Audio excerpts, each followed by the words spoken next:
citizens out of line. Let Philadelphia freedom ring and patriotic voices sing. Red, white, and blue, never give up. You represent America. Hoping and praying for a brighter day. I listen to my heart and I obey. How can I see it any other way? I'm looking at a light with my own eyes.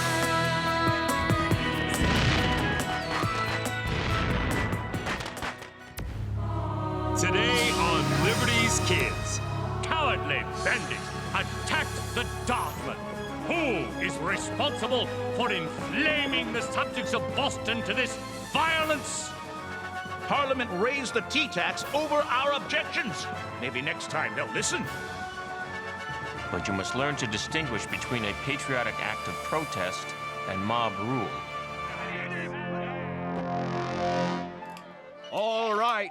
These colonies are troubling with England and Boston. This is not Massachusetts, you say. True. This is Philadelphia and Pennsylvania.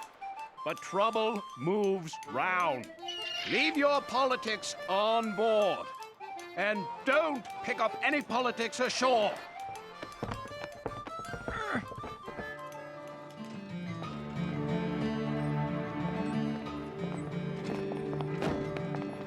September 1774.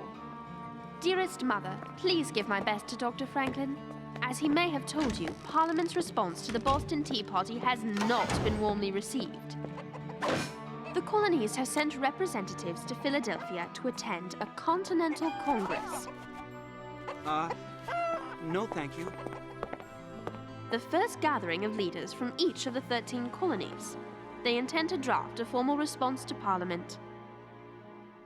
There is so much beauty here. It's not difficult to understand why the people are passionate about their colonies. And passions, as you know, can make men's blood run hot.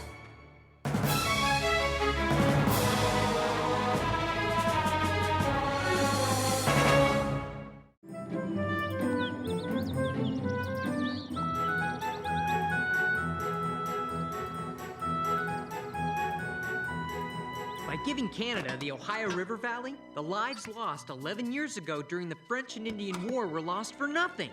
But Parliament's demand that Boston pay for the tea they destroyed is perfectly reasonable. The tax is not reasonable. Only a Tory would think so. I thought Tory was a colony. You know, like if a person was a Tory, they were from Tory. Like a New Yorker is from New York. Sarah's not a Tory. Colonists who defend Parliament are called Tories, a nasty name on this side of the Atlantic. I must learn to be careful what I say, since my opinions are not always popular. Sam, it's vital these pamphlets are distributed in Boston immediately. The pamphlets need to be read while the British warships are still there, with cannons pointing at church steeples. John, even I wouldn't accuse the British of targeting church steeples. And I consider myself an expert at stirring the pot. You're right, of course. It's too much. But we must get these pamphlets into Boston. We must! You gentlemen have a way of agreeing that makes it sound like you're arguing. Your pamphlets are nearly done. Sarah, Henri, James, you remember Mr. Samuel Adams? Yes, sir. We were there in Boston the night of the Tea Party. A most splendid protest. The people should never rise up without doing something worth remembering. And this is Mr. John Adams. The same John Adams who defended the British troops who fired on our patriots at the Boston Massacre? James, that was many years ago. No, Moses, the lad is right. I did defend the British soldiers, and they were found not guilty for a good reason. They weren't guilty. And our patriots were? They simply stood up for what they believed. I think it was very brave of you, Mr. Adams, to defend unpopular men in the midst of friends and neighbors who wanted to see them punished. I had justice on my side. The men involved in the so-called massacre were not patriots. They were a drunken mob spoiling for a fight. It was a case of self-defense. Facts can be stubborn things. If I had been there, I would have been with the patriots. Son, I admire your heart, but you must learn to distinguish between a patriotic act of protest and mob rule. The tyranny of the people can be just as brutal as the tyranny of the crown. The pamphlet looks good, John. Now all we need is a way to get them into Boston. How about you, James? Here's a patriotic act. Get these to my wife, Abigail. I would, but I've agreed to assist the scribes during the Congress. Since the harbor's closed, British troops patrol the roads, stopping and searching every carriage. There will be danger. Abigail is going to meet the convoy well outside Boston. The danger will be minimal. I'll go. You don't even believe in our cause. Maybe not, but I believe in adventure. I could take Henri with me. No one would suspect a thing. Sarah is right, and Henri is a stout, able young man. Right, Henri? Good. Then it's settled. I'll notify Abigail by courier.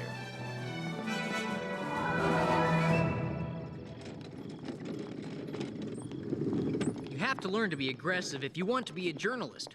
I think you were very nearly rude to Mr. Adams. I was to the point, nose to nose. You were as busy giving your own opinion as getting his. I like Sam Adams. Sam is a man of action.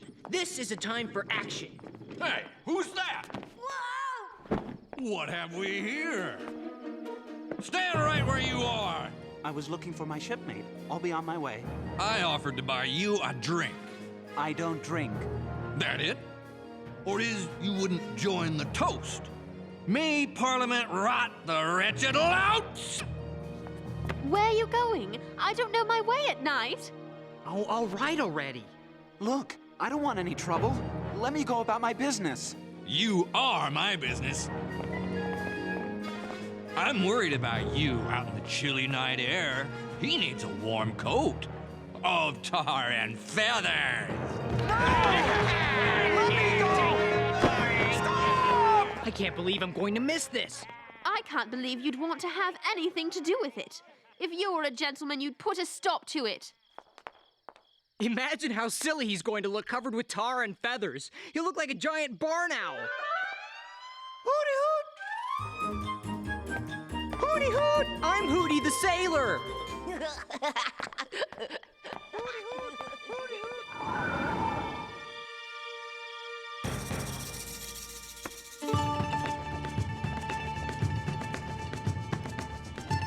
Isn't this more of a story than that poor unfortunate sailor? What story? We're loading wagons. These supplies have been sent from 4 different colonies. That's a story. I had the impression the colonies considered themselves separate countries. They did, until Parliament closed Boston Harbor. If they can do it to Boston, they can do it anywhere. Stop! What is it? It's the barn owl on parade! Let me go! Leave me alone! What is my crime? That I disagree! Now that's a story. I want to see what happens next. Hold on, Henri. We're leaving soon. The wagon master said the roads out of Philadelphia are easier to travel with this moon. Hooty hoot! Hooty hoot! Hooty hoot! Hooty hoot!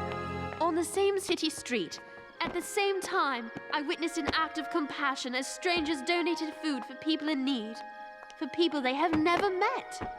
Yet, I also witnessed a callous act of brutal bullying, and James is swept up in it. Stop! No! Let me go!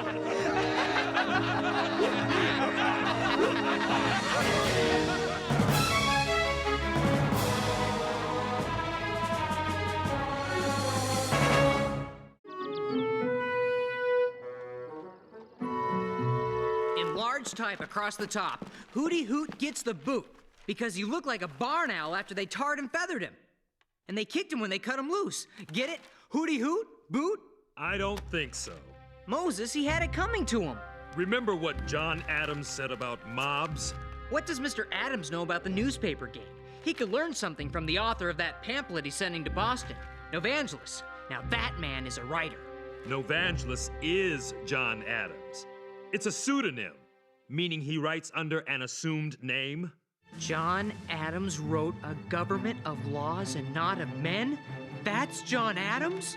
The very one. Maybe I should write using a pseudonym. Yeah, I'll call myself something modern. Daggerquill.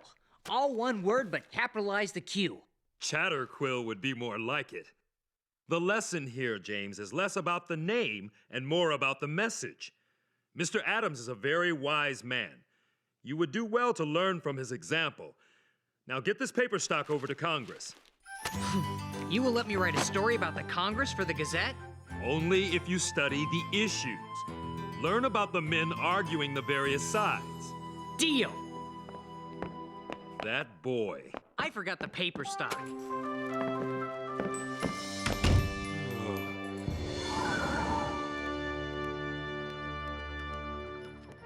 Dearest Mother, this land is even more spectacular than Father has described in his letters.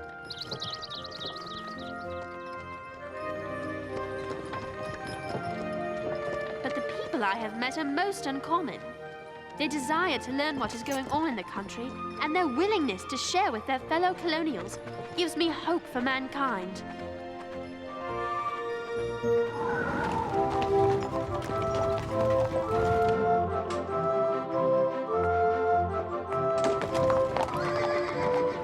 I could choke half of them with my bare hands. Don't they understand the suffering that's going on in Boston? Patience, Sam. We will make the case with facts stacked one upon another like bricks. Soon we will have an argument so strong it will be impervious to attack. On our second day, an old man brought his sheep to the convoy. He explained he was too old to continue herding sheep. He had given most of his flock to his daughter, but he wanted to give the rest to the blockaded city of Boston. At first, our wagon master didn't want to accept the flock. It would have slowed us down too much. But I had an idea. All right, troops. I know nothing of sheep, but I know soldiers. I depend on you to assist me, Lieutenant. Yes, General, sir. Quit fighting with the Lieutenant. You there, big horn. If you behave, I will give you all ranks of honor and names of valiant French knights and musketeers. It is essential at the outset to determine our method of voting. Who is that at the podium? Him? That's Patrick Henri. Population of the larger colonies. What say you? Hear, hear! Point of order. At the provisional meeting of the Stamp Act, we voted by colonies. One vote each. Yes, we're all equal. No! Outrageous! Who is that standing up? Delegate Dwayne. He's from New York. What say you to that, sir? The matter of the vote has not been decided. That's John Adams. Him, I know. Let's make a deal. I'll tell you everyone I know, and you tell me everyone you know. I know everyone. Everyone? Who's that? John Jay of New York. Now, please, I'm trying to listen. As we set about our business, I remind everyone of our purpose. We are here to re-establish harmony with Great Britain. We're not here to provoke Parliament into further action against us. Hear, hear! Outrageous! Gentlemen, come to order. I have just received a message by courier that British warships have fired cannon upon the city of Boston. Church steeples have fallen. There is panic in the streets, and some number of dead.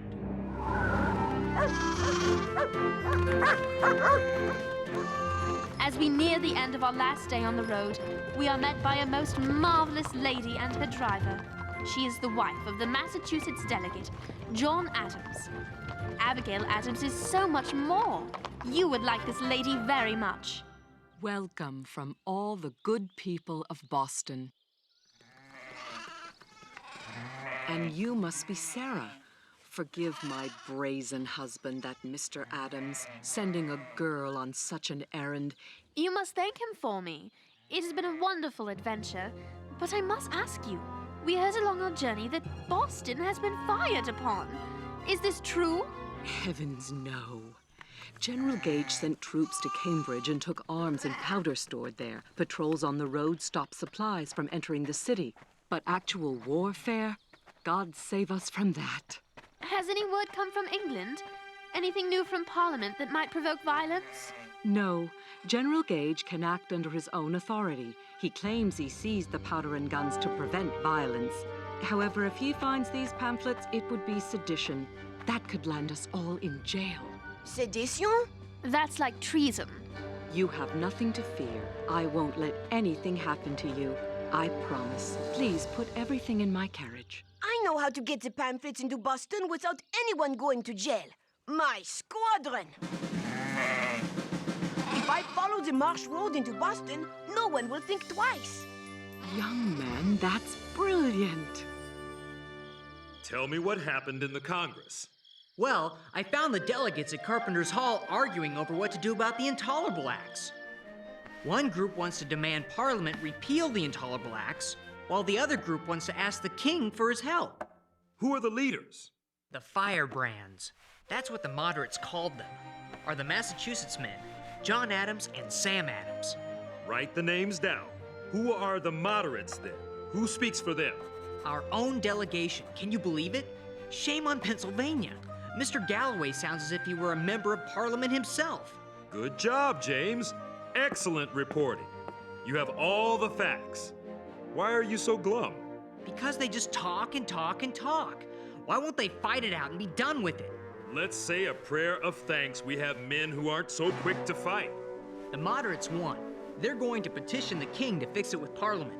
It could be weeks before there's any news. Moses, let me do a story on the sailor that got tarred and feathered. That's real news, patriotic and funny. I know where you can find the sailor. Maybe you should talk to him and still see how patriotic and funny you think it is.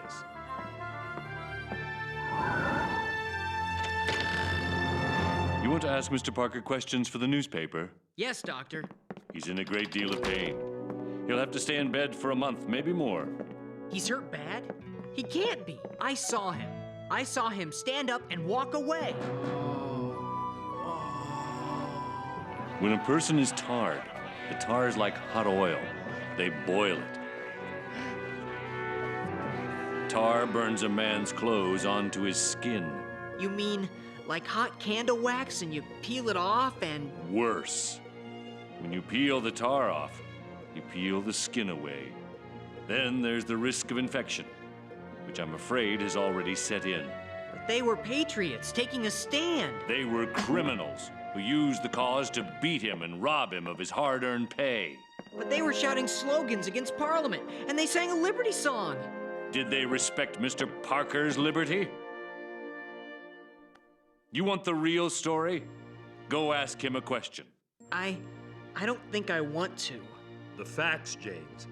If you want to be a reporter, you must have all the facts.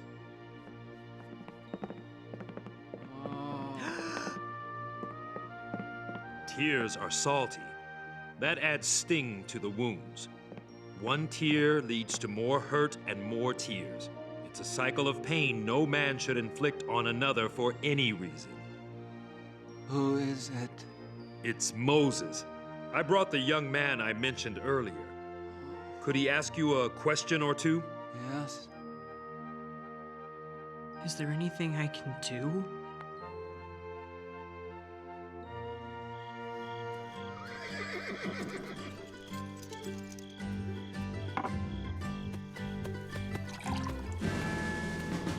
These wagons headed toward Boston? Somebody got an answer for me? Yes, they are. They were loaded in accordance with the law of the king. By the sound of that voice, you're a ways from home here, missy. Mother, I am sorry to say these British soldiers were far from gentlemen. 2 of them held muskets at the ready. They talked among themselves, deciding who would ride which wagon. They intended to sell the goods and pocket the money for themselves. Sir, my father is a British officer. Really? An officer, you say? Which one of you would like to sign for the wagons? I'm sure General Gage will want to know who took the supplies. General Gage? See, we didn't know these goods were... she's not the daughter of... We don't need to make an issue of who her father is. Just sign. We don't have time to take the wagons now. There aren't any newspapers or pamphlets here. I swear on the king's health, there are no printed or published works in these wagons. Move on, then.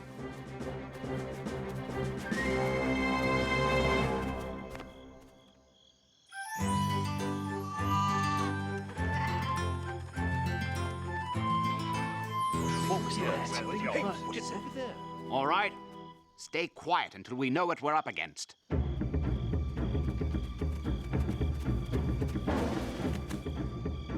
Lieutenant, keep your eye on the 6-man lava cannon. Colonel, Have we heard from the Indian Scouts? They are the famous Shadow Warriors. You cannot see them until they are right beside you. Yes, sir, General, sir.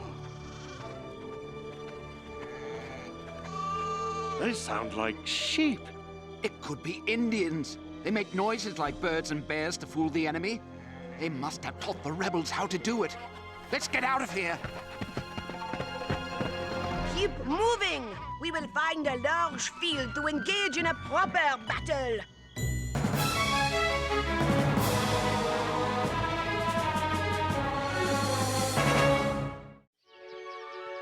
After Henri delivered his squad of sheep, he returned the dog he called Lieutenant to the old man.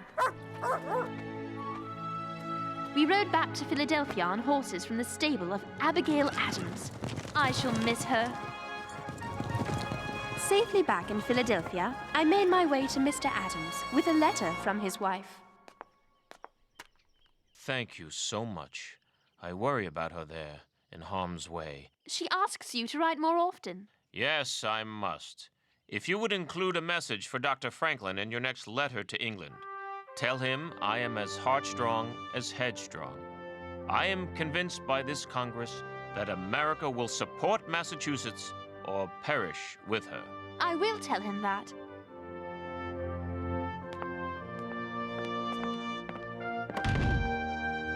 John Adams arranged for us to see a bit of Congress in action.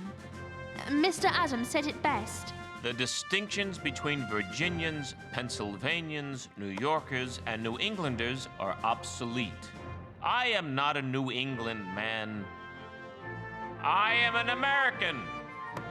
We are Americans.